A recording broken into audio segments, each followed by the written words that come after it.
Okay, I think we can go ahead and get started. Good evening, everyone, and welcome to Working Rangelands Wednesdays, where we explore topics around rangeland agriculture in California and across the West.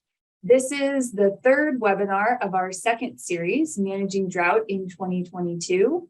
The first series we hosted summer of 2020 also focused in large part on drought management. And all of those recordings are currently posted on our YouTube channel. If you're interested in checking those out, we'll drop a link in the chat. My name is Grace Woodmansey, and I'm the Livestock and Natural Resources Advisor for Siskiyou County Cooperative Extension. Hi, I'm Leslie Roach. I'm UC Cooperative Extension Specialist in Rangeland Science and Management based here at UC Davis. And I'm Dan Macon. I'm Livestock and Natural Resources Advisor with Cooperative Extension in Placer, Nevada, Sutter, and Yuba counties. Just a couple housekeeping items before we get started. We are recording this webinar and it will be posted later on our Working Rangelands Wednesdays YouTube channel. And for our live webinar participants, we ask that you use the Q&A feature, which is located at the bottom of your screen to type your questions. We'll be monitoring the Q&A and we'll have time after the presentation today for questions if you have any. And thank you to those who included a question along with your registration as well. So tonight's discussion is based on rangeland drought and early weaning strategies with UC Cooperative Extension, Livestock and Natural Resources Advisor, and our Working Rangelands Wednesdays co-host, Dan Macon. Dan is the Livestock and Natural Resources Advisor for Cooperative Extension in Placer, Nevada, Sutter, and Yuba counties. His research and extension activities focus on helping ranchers increase their climate resilience, with particular focus on drought and wildfire. He also works with rangeland livestock producers, land managers, and wildlife managers to reduce livestock predator conflict. Dan holds a master's degree in integrated resource management from Colorado State University and a bachelor's degree in agricultural economics from UC Davis. He and his family operate a small-scale commercial sheep business near Auburn.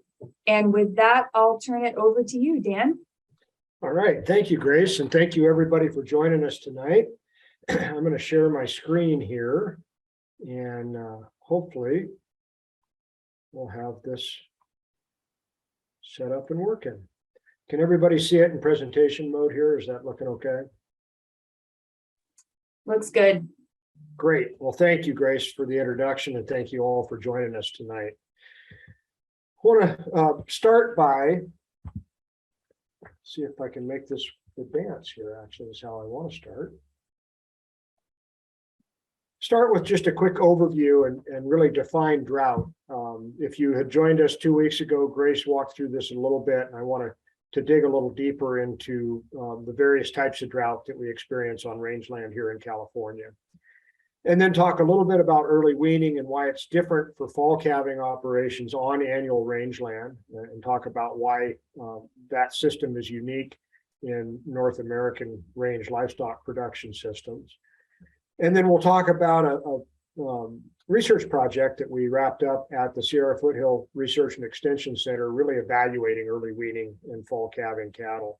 We'll talk about calf performance, cow performance, and some of the forage impacts that we measured in that experiment. But more than that, I really want to turn this to kind of putting it into practice and talk about the management implications of our work in early weaning.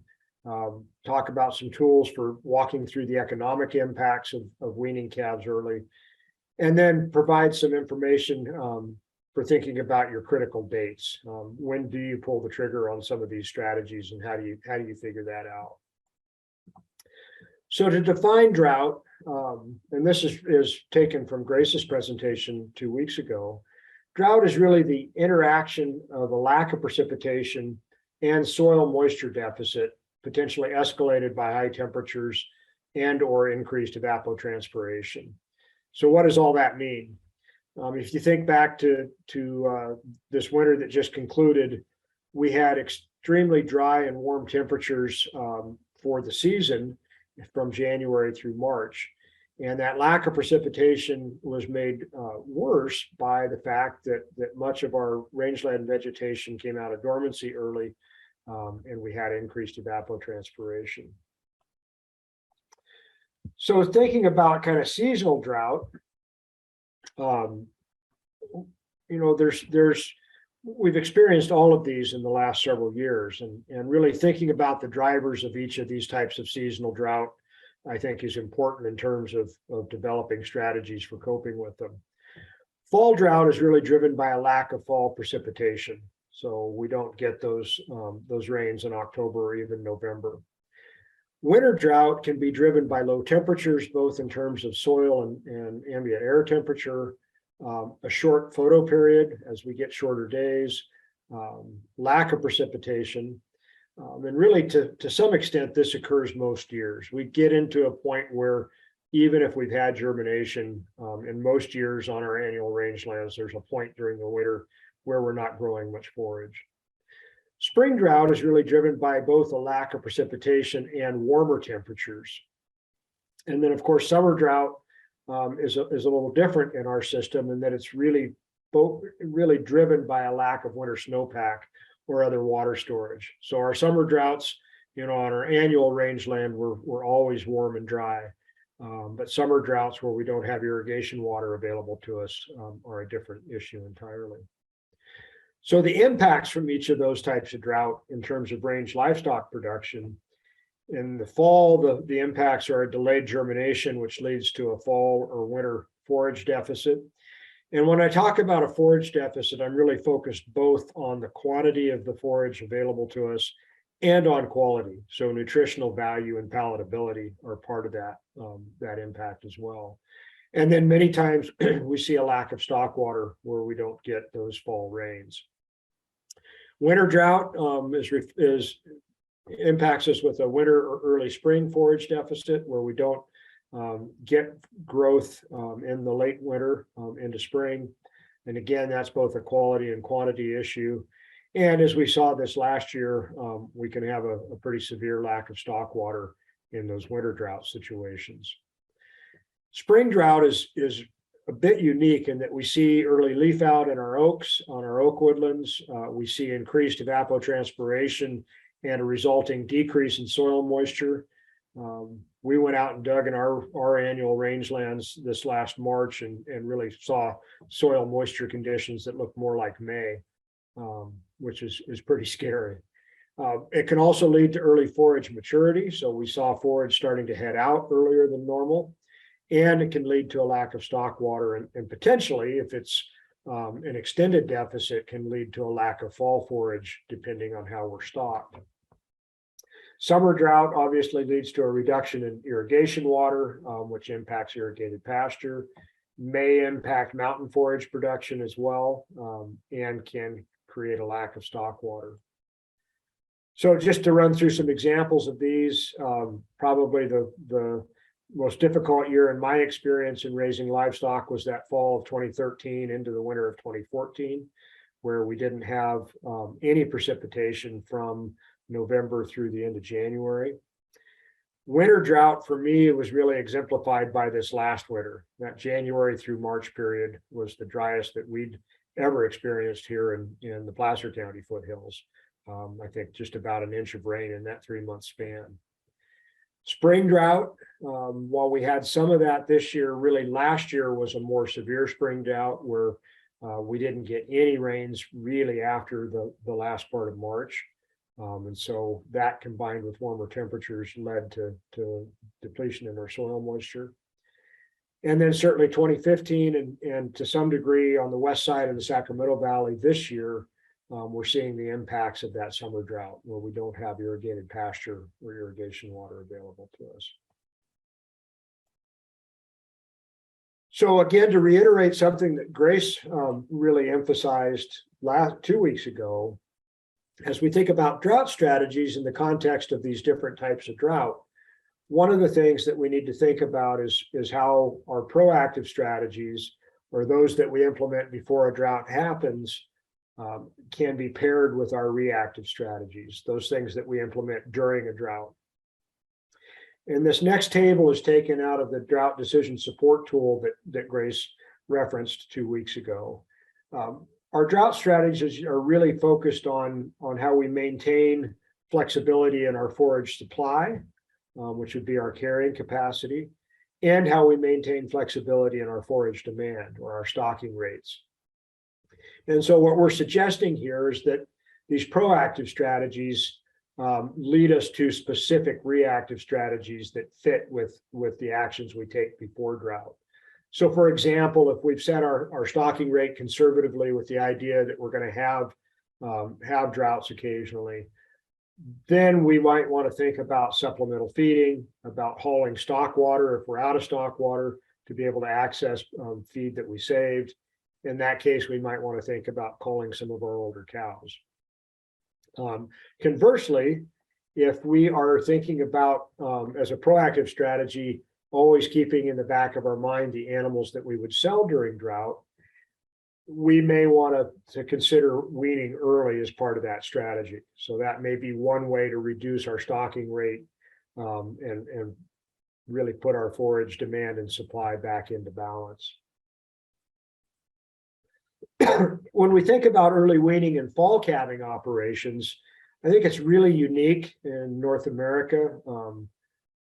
We are about the only part of the US that calves in the fall.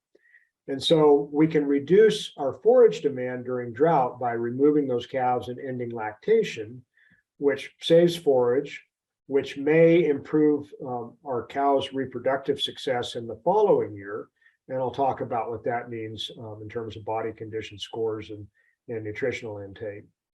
We may reduce our supplemental feed costs, and we'll walk through an example of that. And then I think the really important consideration for a lot of producers is this may be a way to maintain our genetic base. In some ways, it may come down to a decision about whether we keep replacement females or keep some of our older genetics versus selling the calves early and maintaining the feed for our breeding stock. California is unique, as I said. Timing of precipitation we're finding, and certainly our study at Sierra confirmed this, the timing of precipitation is absolutely critical for forage production on annual rangeland. And those key time periods are germination in the fall. You know, if we get germination early, when we still have enough day length and warmth that we can grow forage, we go into winter in better condition than if we get a late germination. The timing and duration of the spring flush is largely dependent on the timing of rainfall as well. So when do we start to see that maturity happen? How long does that spring flush last? And then how soon do we reach maturity in our forages? As our annual rangeland forages dry out, they decline pretty rapidly in terms of their nutritional value and palatability. And so even if we have grass, it's not got the same power to it as it would before maturity. Fall calving is a system that allows ranchers here to match their maximum forage demand, which is at peak lactation when those calves are big enough to drink lots of milk and to graze, with the typical maximum of our forage quality and quantity. So these fall calving systems are really set up to allow ranchers to put a lot of weight on calves in February through April and take advantage of that spring flush. So why would producers consider early weaning? Again, this is a way to adjust your stocking rate to reflect those seasonal or annual changes in carrying capacity, which happen based on forage conditions and climate conditions. Early weaning can also reduce the forage demand if you're worried about saving feed for summer or fall. And so thinking about where those cows are going to be calving come the next fall becomes an important consideration. And then lastly, it really allows cows to recover body condition with less or even no supplemental feeding. That'll reduce or eliminate the cost of buying hay. We know that cows that calve at a body condition score of 5.5 to 6 have better conception rates than cows that are thinner at calving. And so it's a way to address that reproductive success in the following year. So our project at Sierra Foothill was conducted in 2019 and 2020. And as much as we'd have loved to have had drought conditions for the actual research, we didn't have actual drought conditions. And so we manipulated the system to some degree. And actually, as a rancher, I'm glad we didn't have drought conditions in those years. The collaborators on this project included Josh Davey, Jeff Stackhouse, who are also livestock and range advisors, as well as Grace Woodmansey on this call, and Dr. Jim Olchin at UC Davis, along with the staff at the Sierra Foothill Research and Extension Center. We worked with a producer steering committee that provided some recommendations on how they would look at when to wean early. And they came to the consensus that in a real world situation, early weaning would occur around the time that those cows would be preg checked. And so we decided that our early weaning treatment would occur in mid-March based on their recommendation. Sierra traditionally weans their calves in late May or early June, like most operations here in the foothills. And so that was set as our traditional weaning date. We randomly assigned 42 pair to each group from a variety of age classes. And each year those cows were randomly assigned. So it could be that a cow was in the early weaning treatment her first year and in the traditional weaning treatment her second year. We then also created 3 pastures in each treatment for a total of 6 pastures. So we had 3 pastures that were grazed by the traditionally weaned cows, where those calves and cows were kept together until June. And then we had 3 pastures that were just grazed by the dry cows after we weaned their calves in March. We collected calf weights because we really wanted to get some sense of how much lighter those calves would be in March. We also collected cow body condition score prior to breeding, and then again at early weaning and at traditional weaning. We also collected forage production and consumption data at the end of the growing season, so late May, early June, and then we collected precipitation data as well. So our calf weights are no great surprise here. In both years, the calves were significantly lighter if we weaned them in March as opposed to June.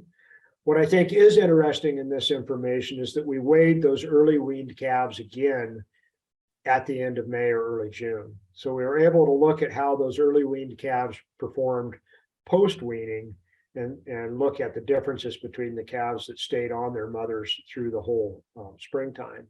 And it's a pretty significant difference, almost 100 pounds of difference in the first year and over 100 pounds difference in their performance in that second year. And so that's certainly something to think about in terms of the downstream impacts of selling those calves as lighter weight calves.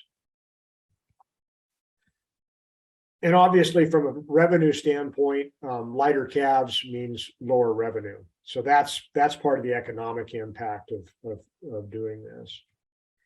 When we look at body condition scores, though, it's a more positive story to think about. So as you would expect, in December, in both years, those cows were already nursing. They were down around a 5 body condition score on a scale of 1 to 9. They stayed about at that rate as they were lactating through the winter into early spring. And then the early weaned cows really picked up some body condition. And most importantly is this 2020 number, which I think is interesting. Those cows that were traditionally weaned were right on the edge of being perhaps a little bit concerning in terms of their body condition going into the next calving. On the contrast to that are those early weaned cows that actually gained 1.5 points in terms of their body condition. So the impact here is that higher body condition scores means better conception rates. And in the case of those early weaned cows, we didn't have to put any supplemental feed into them to get them to recover that body condition. Now, in terms of forage production, this is a graph looking back at the last 20 or so years at Sierra Foothill Rec. The green bars are the peak standing forage at the end of the growing season, and the blue line is the annual precipitation. And I won't spend a lot of time on this, but the thing to note is that high forage production doesn't necessarily correlate with high precip. It's really a matter of timing. And in the last 2 years, in the 2 years of our study, we had more rainfall in 2019, 2020 than we did in the following year. But our total forage production was actually higher in that second year. And that's indicative of the fact that the rain fell at times when the grass could take advantage of it and continue to grow. So if we look at our forage remaining, which is how we evaluated forage here, we wanted to look at how much we had left at our traditional weaning date of June 1 to get us through the rest of the summer and into fall. In the first year, it was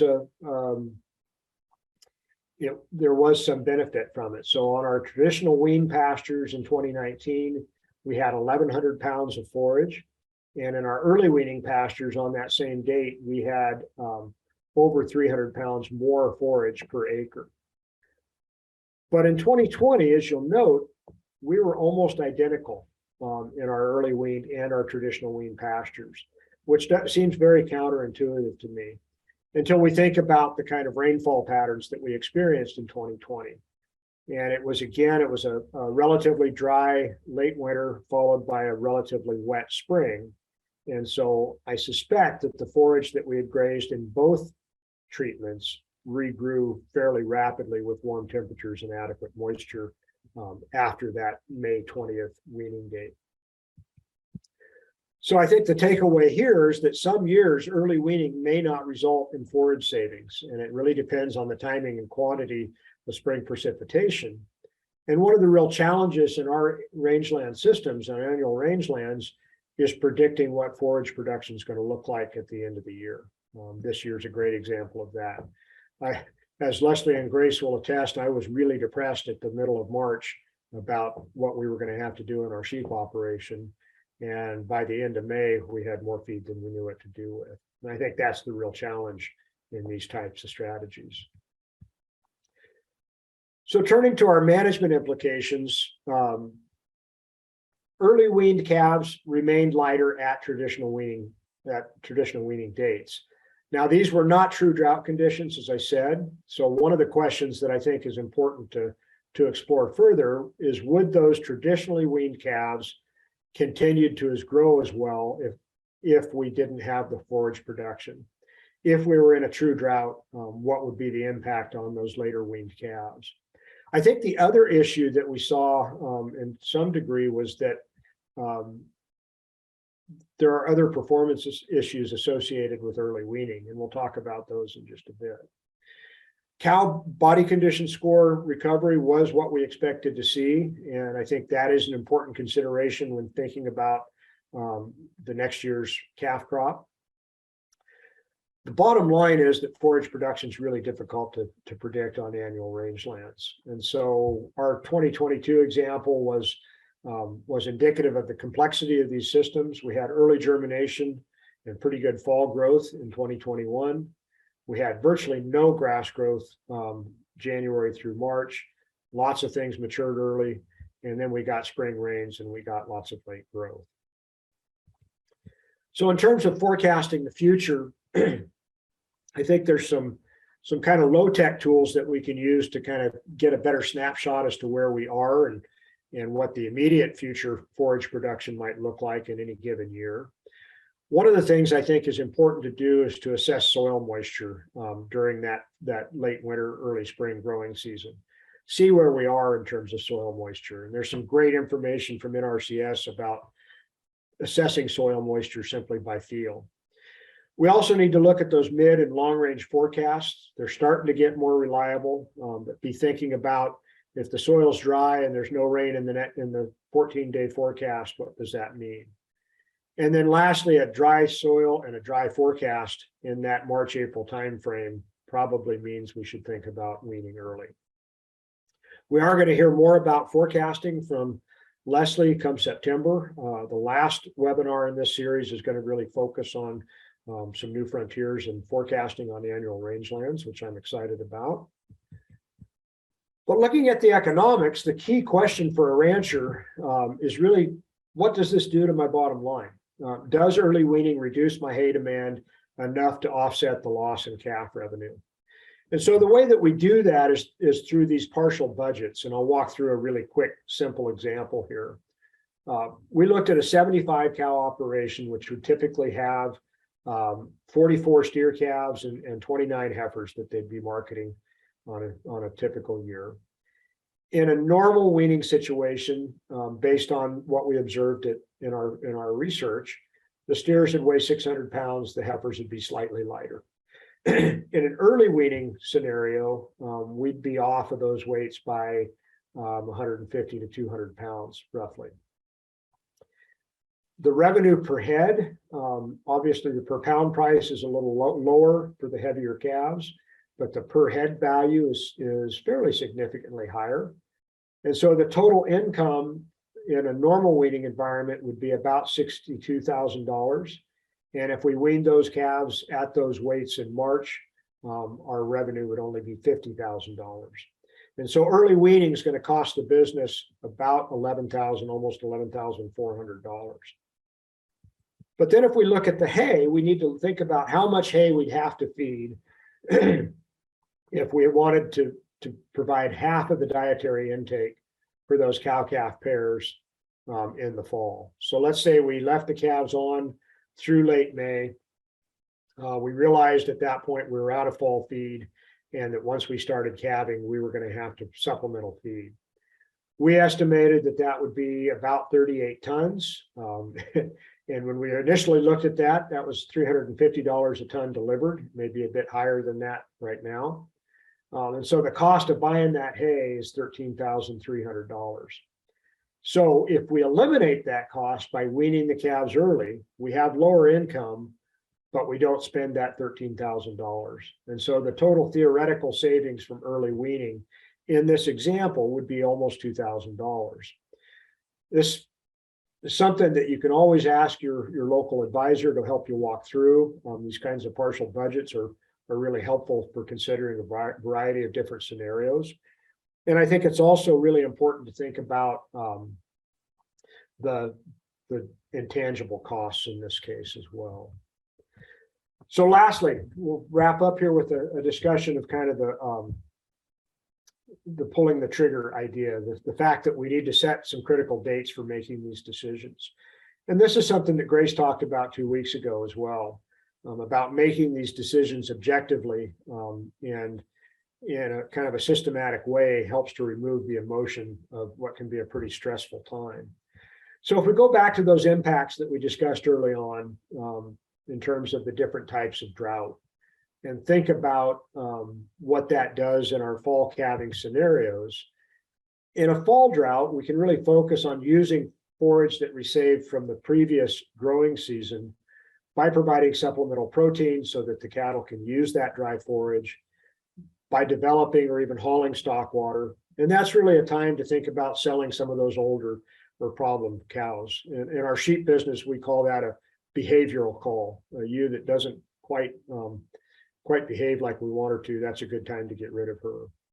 In a winter drought, we want to focus on using a conservative stocking rate. And this is really a kind of a preemptive or proactive strategy. Josh Davey talks about setting the stocking rate so you can survive December or January, when feed is likely to be the shortest in supply. Stock water can be an issue there, and again, we may want to think about selling anything that we know is not bred at that point. Spring drought, like we had this last year, our focus really should turn to conserving the forage that we do have for fall grazing. And so some of the strategies that folks have used here in the foothills and certainly in the valley, if they do have irrigated pasture, getting off of their annual rangeland early to conserve that dry forage, selling any of those open cows if you're preg checking in that March timeframe. And that would be a time to think about selling those calves early as well. And then summer drought, again, we're focused on conserving forage for fall grazing and optimizing our pasture production. So selling the old cows, again, maybe as bred cows in this case, they'd have a little higher value and really save forage for the younger, more productive cows. So when we think about critical dates in these, we look at October to December in a fall drought. You know, if we haven't had rain by December 1st, we start thinking about some of those other options. In a winter drought scenario, we may be looking at December 1st through February 1st. And in the spring drought, you know, if we get to March 1st and things aren't looking good, and we know we're going to be bringing cattle into the corrals to preg check or to do something else, that may be a time to think about evaluating early weaning. And then our summer time frame would be that May 1st to July 1st. And again, we're looking ahead at what we've got available to us in the fall. So our key takeaways out of the work that we did at SFREC and working with other ranchers is that it's really important to pair our proactive and reactive drought strategies. We also want to make sure that we're selecting the strategies that fit the type of drought we're experiencing. So if it's a dry fall and we just started calving, we're probably not going to think about weaning those calves really, really early. We're going to think about selling anything that didn't breed back or selling any of the problem cows. Early weaning is complicated on annual rangeland systems, I think even more so than it would be in perennial systems, because timing of precipitation is so critical. I think the bottom line for me is that the economics and the critical date discussion need to happen. We need to look at the costs and the benefits to our bottom line, and then really think about when and how we're going to make those decisions, and try to take as much of the emotion out of it as we can. So with that, I am happy to answer any questions. If folks have questions, I'll stop sharing here, and we'll go back to answering questions. Well, thank you, Dan. It's really interesting to see data from that project that's specific to California's annual rangelands. I actually have a quick question for you. So I was noticing that in that table you presented, talking about when to kind of make your decisions based on the type of drought you're experiencing.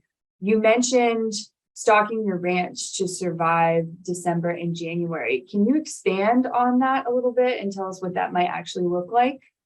Yeah, absolutely. And I do want to give Josh Davey credit for kind of thinking in that term.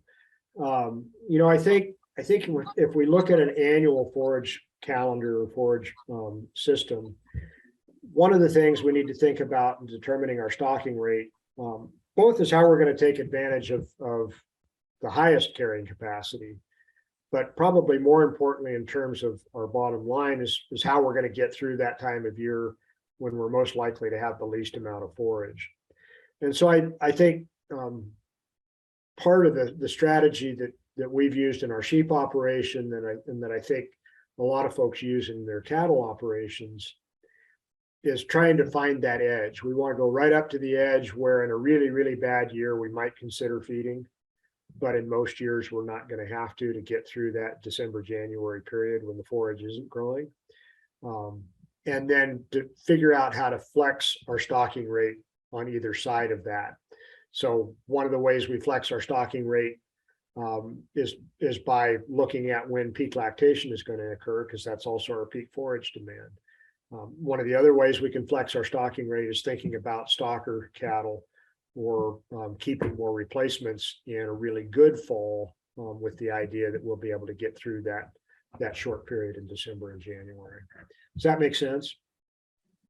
Yeah, I think that makes a lot of sense. And it seems like a good example of pairing proactive and reactive strategies, that concept you brought up at the beginning of your presentation. Absolutely. We did have a couple questions that were included with registration. So the first is, how do you determine when is an okay age to wean? I'm looking for some parameters for selecting a weaning age that maximizes the benefits of the strategy, but minimizes the risks. Yeah, and that's a great question. You know, in terms of kind of calf survival and calf well-being, calves can be weaned as early as 60 to 80 days when they're starting to consume some forage on their own. Calves that are weaned that young need some special handling, obviously, and so it's probably not something to enter into lightly. I think from a practical standpoint, really thinking about where the points are in your operation where it's logistically feasible to wean. And that was really the feedback from the producer steering committee that we had on this project. We had talked about weaning in January or February, and to a person, they said, we never bring cattle into the corrals then. So that's an extra step. And if we're on a leased operation, maybe we don't have corrals there at that time. So it's even more difficult. So thinking about the other things that you're doing with your cattle during the course of your production system and selecting those points where it makes sense logistically to think about early weaning, I think is as important as the calf survival and calf well-being. Now, one of the things we did notice at SFREC, they have actually kept those early weaned calves on site, put them on irrigated pasture.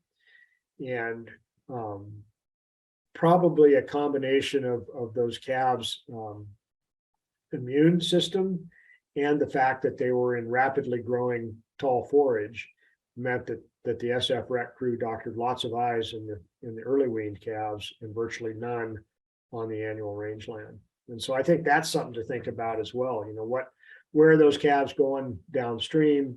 And in particular, I think if you're working with the same buyer year after year, whether it's through the video sale or forward contracting those calves, what's selling a light calf going to do to that relationship as well?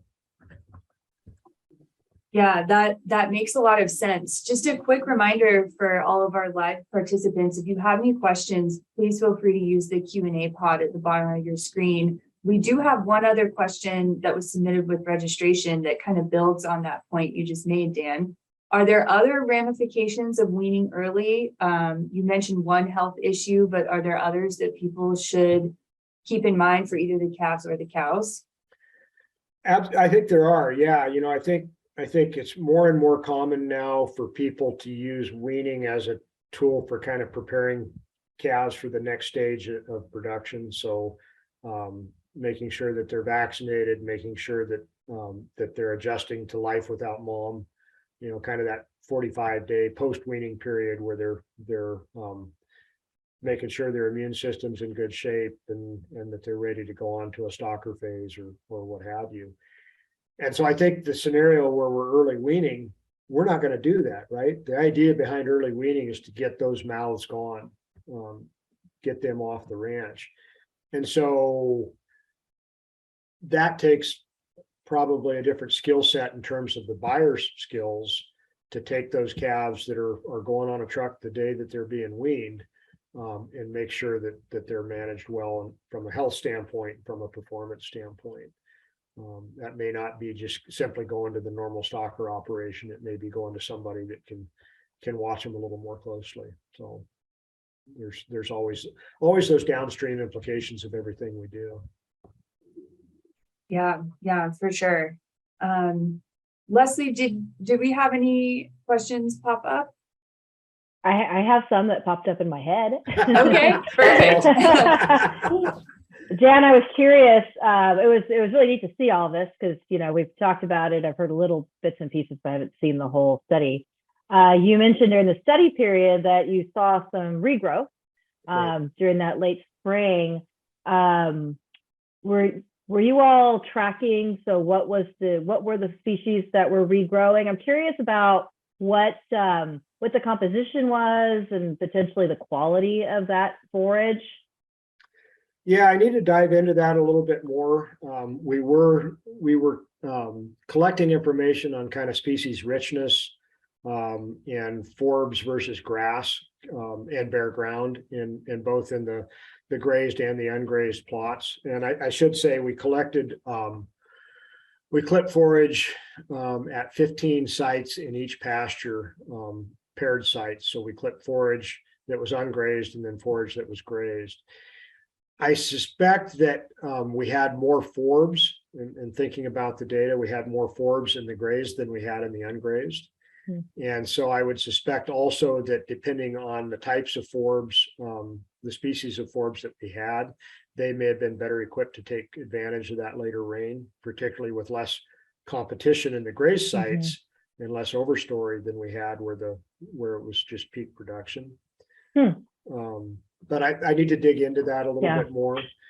I think, you know, in thinking back about 2020, it was a year somewhat similar to this last year, in that we saw some of our grass species, in particular soft chest, oats, some of the less desirable stuff, head out early.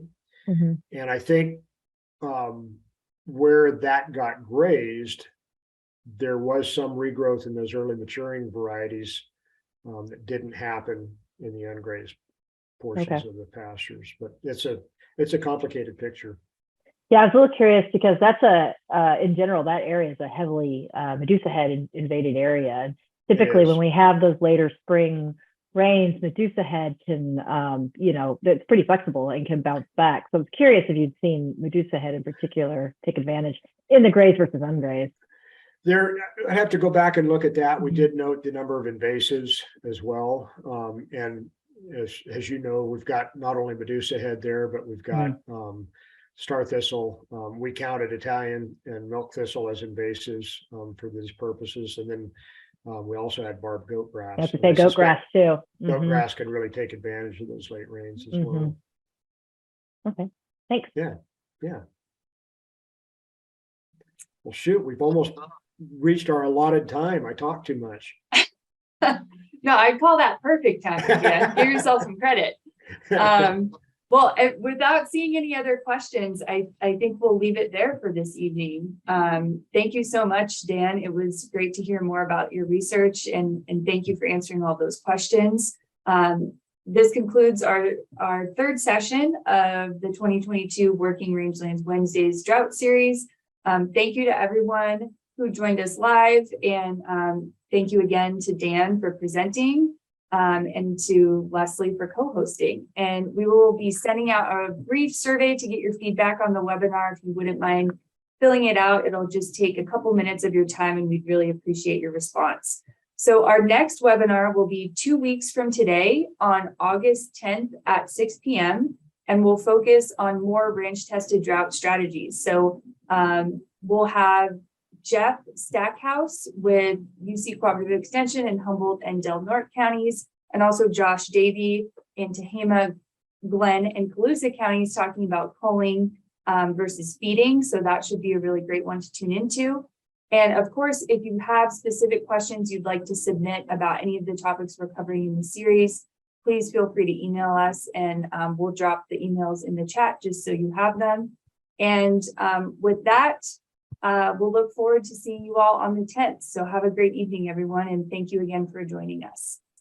Good night, everybody. Thank you.